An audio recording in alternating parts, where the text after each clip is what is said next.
What's up, everybody? Welcome to another episode of Why We Love PlayStation VR. Sitting across from me this week and every week, there's no wrong way to love a chocobo. It's Dezrah. No, you're right. I just kind of ran through the list. No, we're good. Yeah, they're adorable. Yeah. Sitting across from me, of course, is Brian Paul. And every week on Why We Love PlayStation VR, we dip into the PlayStation VR archives, the retro PSVR games as we call them. Mm-hmm. And we pull one out, we play the crap out of it, and we let you know if there's been given any love by the developers, if it had any updates or patches, and we let you know if it's worth your time. That being said, what game did we decide to play this week, Dezrah? This week we're talking about Monster of the Deep. Monster of the Deep by... Final Fantasy 15. It is a long title. By Square Enix, released November 21st, 2017 for $29.99. Yeah, a big departure for us. And we've been talking about a lot of indie and smaller titles, and this is like as big as big boys get. This is pretty much as big as... I mean, I think the only bigger ones would be Activision or Electronic Arts. Yeah. Or Ubisoft. Yeah. We've gotten some Ubisoft. Yeah. We need some more Ubi love. But I gotta say, when we first saw the first trailers, when we first saw the announcement of Monster of the Deep, yes. Man, I was so excited. I was like, what a like. At first, it seems dumb. You're like, oh, it's okay. It's just a bigger version of the Final Fantasy fishing game. Right. It's like, but what a cool. Let's take fishing and make a big epic game out of it. Yeah. And just go crazy. Let's take the rails off and let's do a fantastical fishing game. Right. I saw harpoons in the trailer. Mm-hmm. I saw fishing rods in the trailer. And I yes. saw giant fish. And I was like, this is going to be great. It's going to be great, yeah. This is definitely one of those situations, though, where I'm glad I did zero research before I started playing the game. Yeah. Because finding out about the backstory of the development of Final Fantasy 15 and why this game was made me a lot less happy about it. But I want to know all about this. Oh, so basically, the game that eventually became Final Fantasy 15 versus 13. It was going to be versus 13, okay. And basically delay and this and this and that. Basically, every nightmare of development happened, and eventually this game came out for the Xbox One and PS4. It was originally developed, I believe, to be a PS3 title. Oh, it was. Yeah. And so basically, Square said, "Wow, there's no way we are ever going to recoup. Like, even if everybody on Earth who has a PS4 buys this, there's no way to recoup our money." So they went crazy licensing it, selling out, and making all these spin-off games. Oh. So there's tons of mobile games and all this. This is one of the only spin-offs, though, that Square Enix themselves made. Okay. So I mean, it's from that background. I'm just saying, if I knew that going into playing this, I would be much less excited about what ended up happening.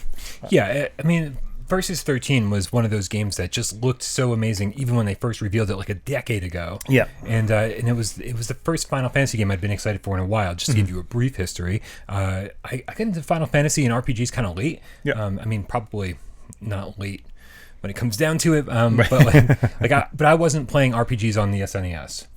I was not like an old school 16-bit, 8-bit like RPG gamer. I didn't really get into RPGs Dragon Warrior. What's that? Dragon Warrior. There you go. Oh yeah. But I didn't get into them until like a lot of North Americans did when they made this. They had this huge marketing campaign for Final Fantasy VII. They brought it over. Suddenly, it was a Sony property. It was published exclusively on a Sony platform instead of a Nintendo platform for the first time ever. And PlayStation was the biggest thing ever. And like they sold RPGs to the masses. Yeah. And I was one of those masses. So I get into Final Fantasy a little bit late. But I've tried to play pretty much every staple Final Fantasy game along the way. And I only made about 2 hours into Final Fantasy 15. So I'm familiar with most of these characters, but I don't have like a lot of love for them. So that's to keep that in mind as we talk about this. I think that's going to be a very important issue later. Okay, because also I'm exactly the opposite. I tapped out around Final Fantasy 7. I was the one playing it on the NES and the SNES. I'm like, you know what? It's just something didn't appeal to me from that generation. Also, that was kind of when I was going off into PC games anyways. So it's funny. Like, that's exactly when I started to get out. So even more so, like, I have no familiarity with these characters. Okay. So cool. Well, let's talk about what we're doing in this game. You're a new character. You're fishing. You're what? You're fishing. You are definitely fishing, if you couldn't tell by the title. You're a new character, and you're meeting all of these Final Fantasy 15 characters, but you're out there to kill the demon fish. Demon fish. It sounds pretty lovable. Is that a thing in the game? In the Final I have no Fantasy idea. 15? Okay. No idea. You guys got to tell us in the comments below. Yeah, there's a I do know there's a fishing mini game that's a big part of Noctis's character, but whether or not the demon fish are part of that, I don't know. No idea. But it starts up and you're given these lovely 2D cutscenes. Yeah. Now they are not pre-rendered because there is head tracking and hand tracking going on, and so your character in these 2D cutscenes is actually doing what you're doing head and hand wise. And not only that, there's also pop-in and other artifacts and glitches, which you shouldn't have during a cutscene. But more importantly, and I gotta say, I don't think I really remember many artifacts, or it might be an OG PS4 thing. Yeah. Okay. Yeah. But more on that later. So but my biggest issue with this is a VR exclusive title. Uh-huh. It's made for VR. Yeah. And you have 2D cutscenes. This isn't the Borderlands 2 port.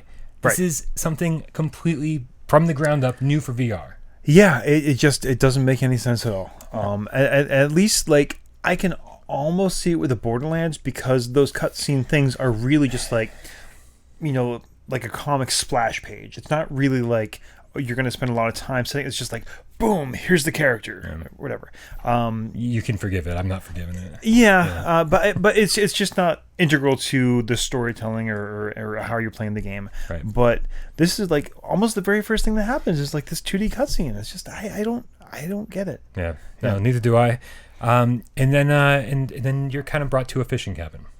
Is that the first thing that happens? Well, the first thing that happens is you get knocked out. Yeah, that's true. There's a lot of story going on. Then you get discovered by Cindy, which we need to talk about. We can totally talk about Cindy.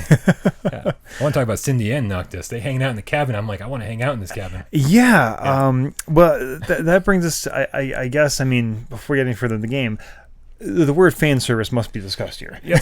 I'll just circle that at the bottom of my page here. Oh, is that okay? Oh, fan service right down there. Yeah. Yeah, these are some beautiful characters. Beautiful stunningly attractive characters. And not only that, it is all the original voice actors too. So if you're really, really involved, in the game and really are one of the people who like just absolutely loved it, then you'll be very happy to hang out with these people in a 3D VR sort of thing.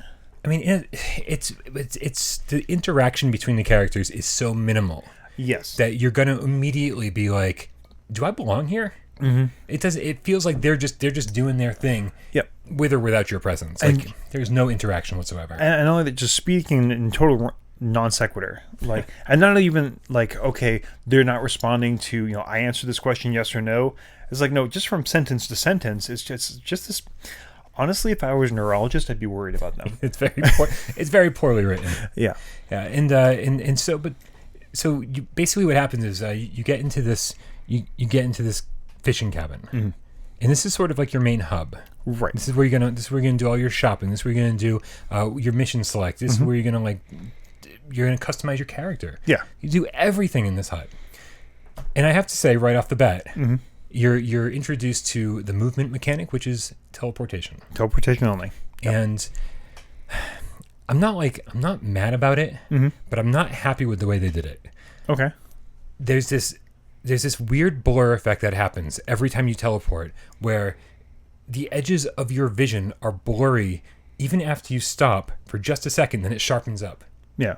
And I'm like, and for whatever reason, I can't say if it makes me motion sick, because I played for hours today and I didn't get sick and I didn't have a headache and I didn't have any of those normal symptoms. Right. But it made me uncomfortable pretty much every time I did it. Okay. It's like, I don't like this at all.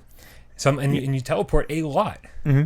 So. And I just tried it out on the Pro here, and if that does happen in the OG, it's not as noticeable. I think just because everything is so blurry. Maybe we should talk about that. Yeah, you know what? We might as well do that.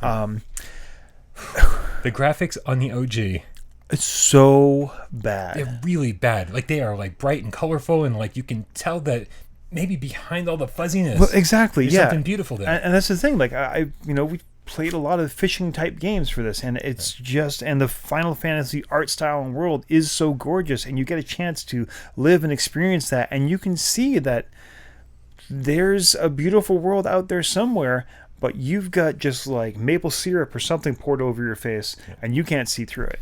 It is just fuzzy and muddy, And you want to talk about foveated rendering, like it's not just like, oh, not as well rendered. It's straight up like 8-bit pixelation. I mean, and not even just on the very outside edges. Like a good chunk of your vision is not there. So, I will say there are a few titles we've talked about that are kind of a must for PS Pro. Yeah. This is definitely one of them.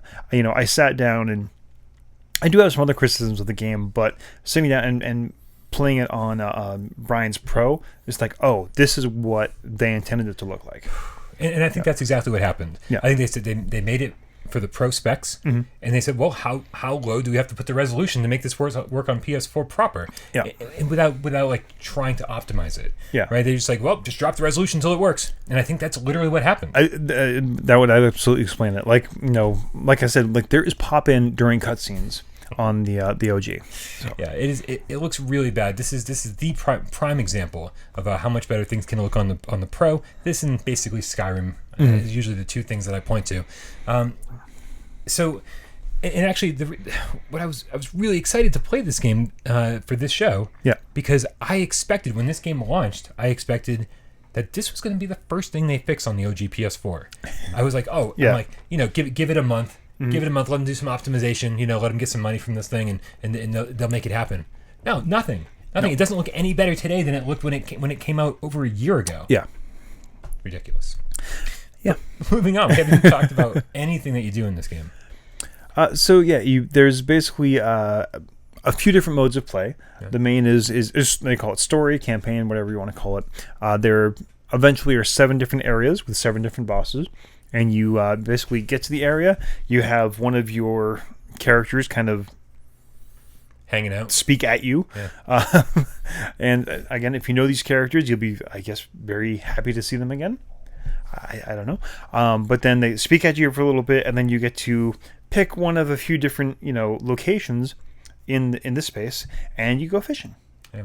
And eventually you catch enough to get the attention of the local demon fish, and you have a little boss battle. Yeah, there's a few things that differentiate it a little bit from the other fishing games we've played. The first thing being the sonar. The sonar is attached to your chest. You can just grab it. By the way, you can play with 2 move controllers. Yes. Or you can also play with a DualShock 4. Let's get back. Let me put a pin in the sonar. Okay. Let's talk about the control scheme. Yeah. So the move controllers, it just seems that whenever these developers get their first PSVR kit, they look at it and they say, okay, these are either guns or a fishing rod. It's the 4th fishing game we've gotten. Yeah, there just seems to be an awful lot of that here. And it's not, I don't believe there's just some huge audience of people who are desperate for fishing games. Well, not anymore. I think that's the problem, is that Catch and Release has come out since then. Right. And if this was still, this very well could have been our best fishing game if Catch and Release never came out. Yeah. But Catch and Release is really, really good. So, there's oh man, I feel like this game should have come out later and been like, hey, how did Catch and Release do it? Right. Let's do that. Yeah, and so basically, I mean, you've got the move button, and you pull back, you hold the move button to kind of, get ready to cast, throw, release, and eventually the lure will fly off, and then kind of reel it in with the other hand.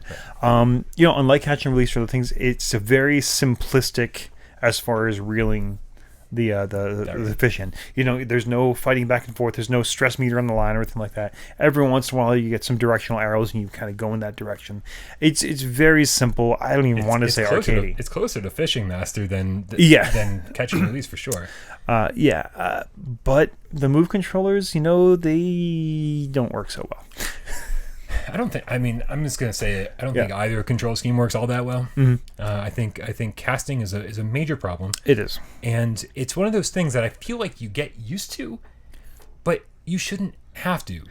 Yeah, I actually, I'm glad you said get used to, because it's not, oh, keep practicing to get better at it. No, you're not going to get better at it, but you'll just accept how bad it is. Yeah, really, and that's and it doesn't get crazy frustrating because basically there are these big circles. Right? And if you're in a fishing spot, you have to cast your line into one of these circles to catch the fish you want. Right. Which, when you have unlimited time, and you're just getting into the game, you're like, cast, missed, try it again, cast, miss, try it again. And you like 3 or 4 times. Yeah. And you're like, oh, I got it. Good. Oh, cool. I'm so happy.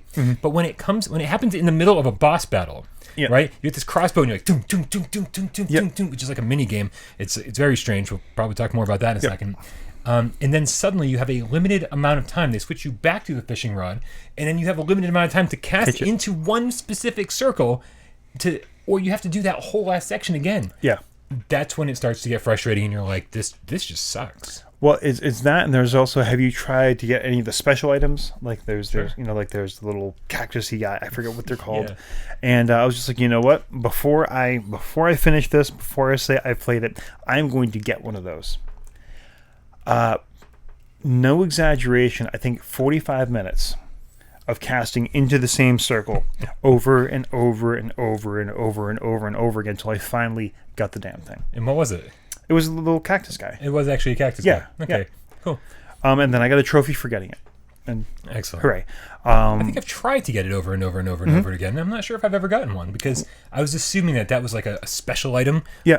No, it was just the cactus guy. I remember those guys from other Final Fantasy games. Yeah, and it was the same thing because I did that once. I tried a few times, like, okay, well, that's something I'll do later. And I just I wanted to make sure before I came out and before I did the show and said I played as much of it as I could. It's like, I'm going to get one of those and see what happens. Yeah. And what happens is you get a trophy. Yay. So happy. So we were saying before and you can play with the DualShock 4. I think it's slightly better. I think it's significantly better accuracy-wise, but it's got its own set of problems. Right. Well, it's of course immersion breaking. And just I don't know everything. I'm just gonna. I don't want to talk about the controls for like the rest of the episode, but I probably could, especially since like for some reason. Okay, I'm gonna talk about the controls for the rest of the episode. Fine. Yeah.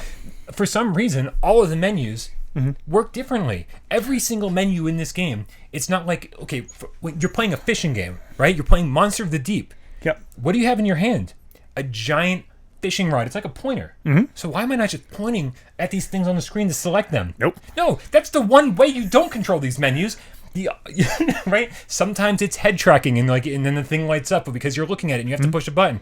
Sometimes you have to use the just like the PlayStation 4 home screen where you're holding the trigger and like sliding the tiles. Sometimes when you're like selecting what music track you want to listen to, you're literally just pushing triangle, square, and X. I was like, can you guys focus and give us one menu interaction method? Well, not only that, it drives me insane. Not only that, the Move controllers specifically, like I found myself switching to the DualShock just because navigating with the Move controllers is so broken. It's so slow and broken. It's so bad. Like one thing that is there. So with all the stuff, everything else is going on. The amount of detail put into the character creation is freaking insane. Pretty crazy. Like page after page after page, you want the outside eyelid up, you want the inside eyelid down, you want this, everything you could possibly change about your character, you can. And you barely ever see him. And you barely ever see him. But whatever, we've seen that before. But I found with the Move controllers, I can only get the sliders to move to the left. I could not, no matter what I did. So actually no, other way around. So I could only make them go to the right. So, I had my character. I was like, oh, wait. Oh, great. Now I'm just this huge, monstrous, I mean, probably more physically accurate to, anyways. The problem is the Move controller navigation is so broken that, keep your DualShock handy, even if you decide to play with the Move controllers. Yeah, I totally agree with that. Okay, so now you're fishing. Oh, sonar. I think that's where we stopped. That pin was like 20 minutes ago. Yeah. So you grab the sonar mechanism. Yeah. It's a button. It's a button. Anyways, go bing. Yeah, radar goes out. It's like detective mode. It shows you where the fish is that you want. All the fish are one color except for the fish you want, which is purple. Okay. I have. Well, but that's only in hunting. That is only a hunting. Yes, yeah. There are different. So there's the story which we were talking about. Yep. Catch a bunch of fish, beat the boss. And this is where the story is where you interact with all the Final Fantasy characters. Correct. Yeah. There's hunting, which is basically you're giving an assignment. You're to find a specific or a number of specific fish. That's where the fish will light up red. Put a pin in it. Put a pin in it. Put a pin in it. Okay. Because when you talk about hunting. All right, because it's also only at night. There's tournament mode where basically you catch as many fish as you can, or as much weight, or the heaviest fish of a certain kind, and then your score gets put up on a leaderboard against other people in the real world. Hooray! Yeah. And then there's also just free play, which can go to any levels you previously unlocked and just play as long as you want. Major issue with hunting. Yes. The hunts are sort of where you spend all of your time with once you've completed the story. You play some tournaments, you see how you stack up against other players. But once you're done with the story, for the most part, the hunts seem like almost endless. I'm 12 hours into this game. Wow. Yeah, actually, that was where I started today. So I'm like 14 hours into this game, and the hunts just keep coming, right? But here's the thing about the hunts. Yeah. So you're in your cabin, and to go select a hunt, you have to get in the car. Right. But you don't know what kind of fish you're hunting until you get into the car because you haven't selected the hunt yet. Yes. And then once you decide which hunt you want to go on, well, you can't select that hunt because you have to see what the kind of fish is, see what kind of lure they're attracted to. Get out of the car, go behind the car to where the shop is, which is a big bulletin board. Right, and then get out your DualShock 4 because this menu you don't want to have to navigate with a move controller. Oh my god! Pages and pages and pages and pages, and sometimes that move controller is just not responding. And then you have to buy the correct lure. You have to remember the name of it from the hunt that you haven't selected yet. Yep. Go buy enough lures. Is it lures? It's bait. Lures. Same thing? Yeah. I don't fish. I don't know. And then once you've bought enough, you have to go back to the car, make sure you select the correct hunt, and then off you go. It's not over. Once you go through the ridiculously long loading screen. Yes. Every loading screen is really, really long. Luckily, some of these hunts are very long as well. You finally get to the location. You get out of the car, and then you do that weird teleporting thing all the way around the location until you finally find, with the sonar, the fish you're looking for. Yes. It glows purple. And then you have to remember, after all of that, which lure that fish is attracted to, because it doesn't tell you in your inventory. Yeah. You have to go through all of them again, get the DualShock 4 out, and pick the correct one. Can I make you really upset? Oh my god, what? It doesn't matter. What? Yeah. I kept the same lure the entire game. Well, I was successful at every single hunt I did, and I did like 10. I think once you get to a certain point, I think when the difficulty ramps up enough. Okay. This is the only thing that matters in the difficulty. Really? It's I mean, it's not like the fish are any hard to catch. Because you can just stand there for like an hour and not catch anything if you don't have the right lure. Like way later in the game. Okay, because I did either half dozen, maybe more, something like that, of the hunts, and basically all I was like, okay, I found the ring that fish is in, and I just kept casting until I caught every fish other than that one, and then I caught that one. Nice. And it really, I mean, I changed the lure. The only time I changed the lure was when I was trying to catch the cactus guy. Yeah. Because I had a cactus type lure, and I was like, oh, I wonder if this makes a difference. So the cactus is a cannibal? Just like to eat little mini cactuses? Yeah. So what we're saying is frustrating. It is so frustrating, and I'm like, I'm looking through all my notes here, and at this point, I'm like, I don't even know where to go next with this. Well, here's one thing I want to address too. Yeah. As you're going through, there are, I hesitate to call them collectibles, but there's items in the world that you look at and it's highlighted, and you look at and there's a piece of text about it, either a description of what it was or some vague reference to something else.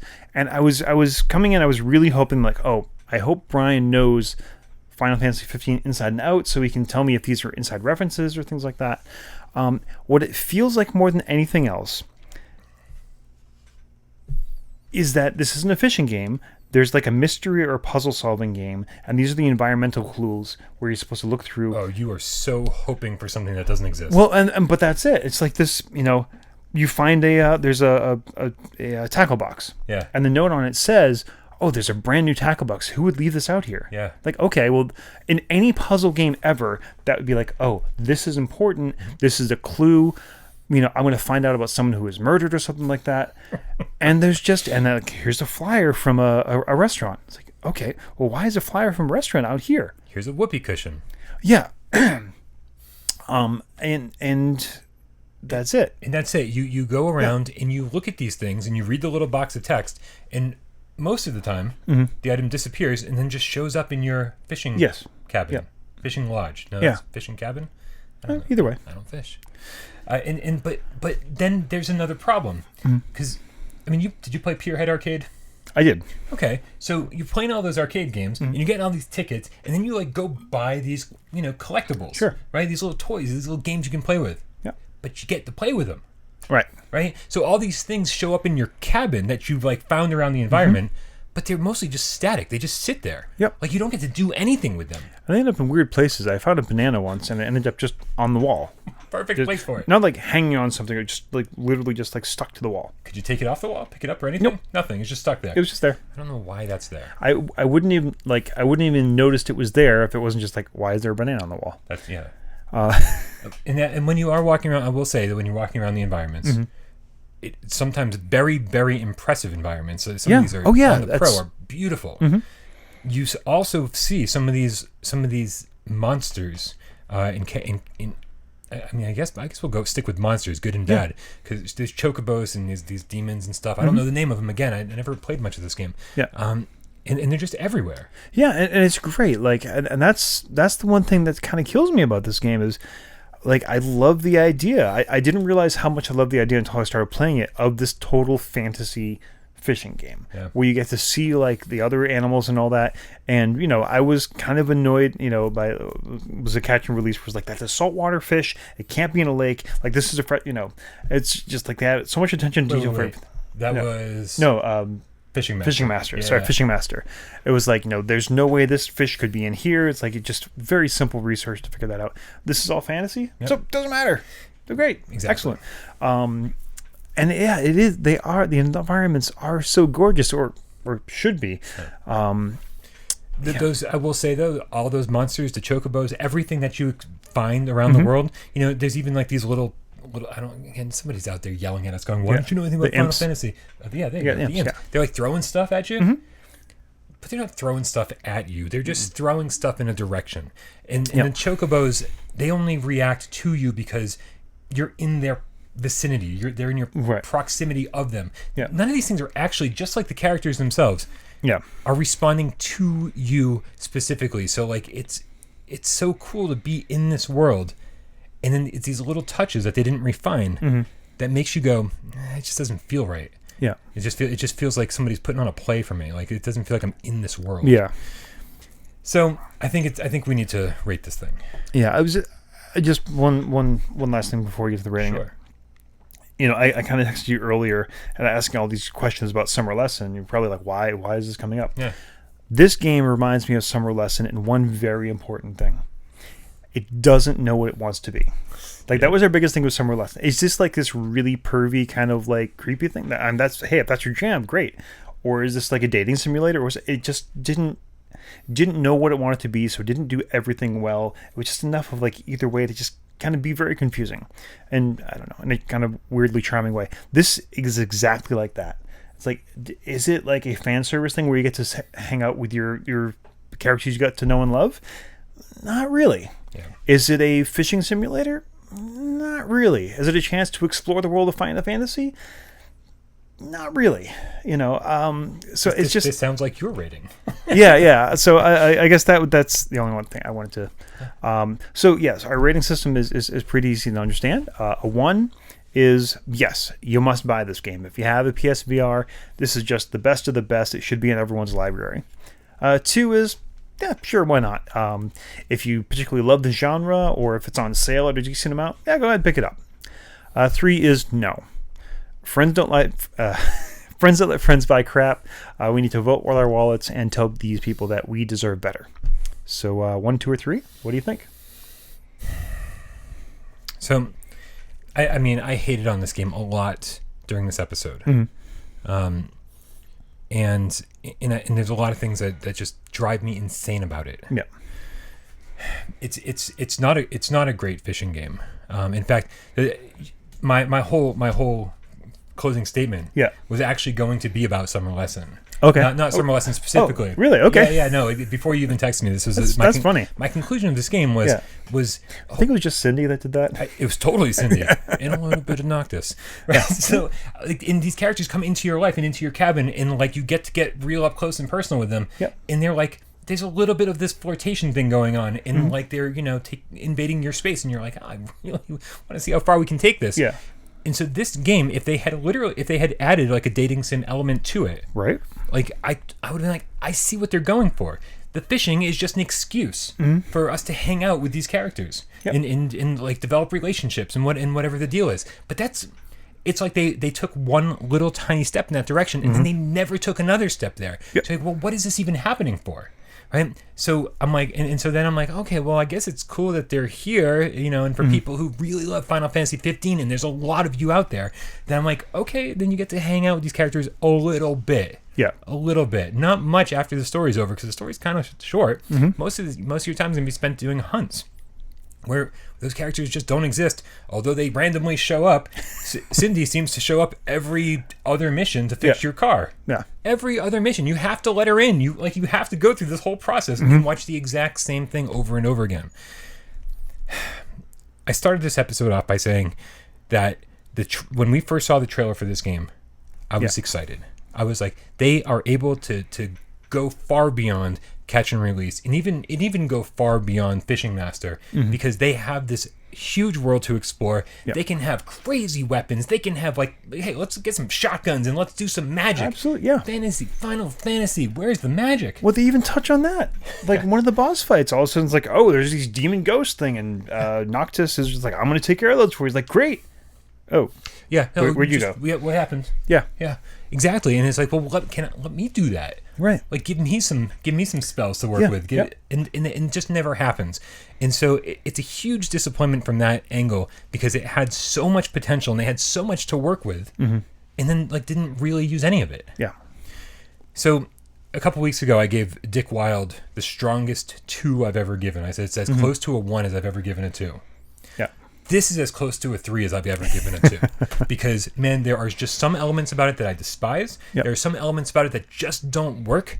But like, there's something here. And it's like you can almost see what they wanted to do. Yeah.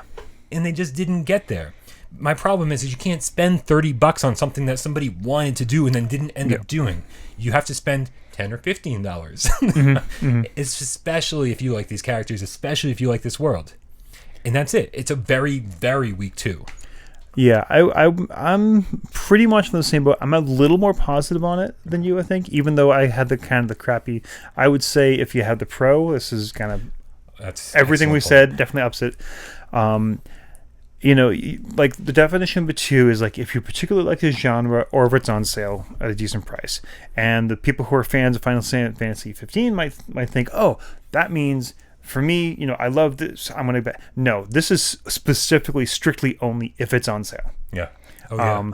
I really, this is not a $30 game by a long shot. I read one reviewer that said the story campaign took them 5 hours. What? Yeah. Like 2 hours, right? 2, maybe 3 if you can't figure out like the patterns on some of the bosses. Right. But if you do, it's pretty simple. Yeah, like I said, I'm 14 hours in. Yeah. And about 10 of those hours, at least, were with the hunts. Right. And so there's some replayability there. Again, like fishing in these environments is pretty cool. Yeah. They're really gorgeous. There's one that really reminds me of Maine. It kind of made me a little homesick. But God almighty, this is not a 1 by a long shot. And I don't care if you have a Noctis tattoo, don't buy this unless it is at a deep discount. If you have a Noctis tattoo, leave the Imgur link in the comments below, please. Yeah, like you said, like any one of the games that's trying to be, if it was that game, this would be great. Yeah. But it's not. It's not any of those. It takes a little baby step in that direction, and it just doesn't commit to anything. So yeah, it's a 2. It's an enjoyable 2, but man, don't spend full price on it. I really hope Monster of the Deep 2 sets up this murder mystery puzzle. Well, that's the thing. Like, and there's the tent. So did you go in the tent? Yeah, I'm sure I did. I don't remember. Yeah, like one of the Gladiola. Anyways, one of the guys, he gives this whole speech about how he loves the outdoors, and there's a tent there. And I was walking around. I was like, oh, I can go on that. Great. This all of a sudden, this is going to open everything up. And no, you sit down in the tent. That's it. Yep. You get a pile of cup noodle there. In no directions. Yeah. Yep. So that's it. Yeah, that pretty much does it for another episode of Why We Love PlayStation VR.